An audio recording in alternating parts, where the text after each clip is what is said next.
Հարգելի տիկին նախագահ, ողջունում եմ ձեզ եւ ձեր գլխավորած պատվիրակությանը Հայաստանի Հանրապետությունում։ Ուզում եմ անձամբ ձեզ շնորհավորել նախագահի պաշտոնը ստանձնելու առիթով եւ հաջողություններ մաղթել այդ կապակցությամբ։ Մեր հարաբերությունները բարձր քաղաքական երկխոսության մակարդակի վրա են գտնվում եւ այսօր մենք այն արձանագրելու ենք մեր հարաբերությունների ռազմավարական բնույթը ստորագրվող փաստաթղթով։ Իհարկե մեր երկկողմ հարաբերությունները մեծ պոտենցիալ ունեն եւ նաեւ ուզում եմ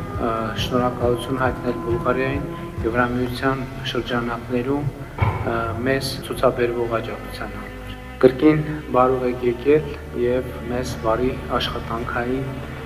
օր եւ գործընթաց ենք մաղթում։ Уважаемый господин министр-председател, благодаря ви за гостоприемството, за това, че организирате такъв висок форум на Европейската политическа общност. Един формат, който лично аз като политик изключително много одобрявам, защото той вече дава и своите резултати, а пък не е минало много време от неговото начало. Поздравявам ви с това, че след тази среща ще има и среща на високо ниво между Армения и Европейския съюз, тъй като и аз и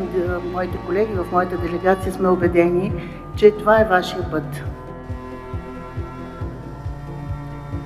Ստորագրվում է համատեղ հռչակագիր Հայաստանի Հանրապետության և Բուլղարիայի Հանրապետության միջև ռազմավարական գործընկերության մասին։ Համատեղ հռչակագիրը ստորագրում են Հայաստանի Հանրապետության վարչապետ, նորին գերազանցություն պարոն Նիկոլ Փաշինյանը և Բուլղարիայի Հանրապետության նախագահ, նորին գերազանցություն տիկին Իլիանա Յոտովան։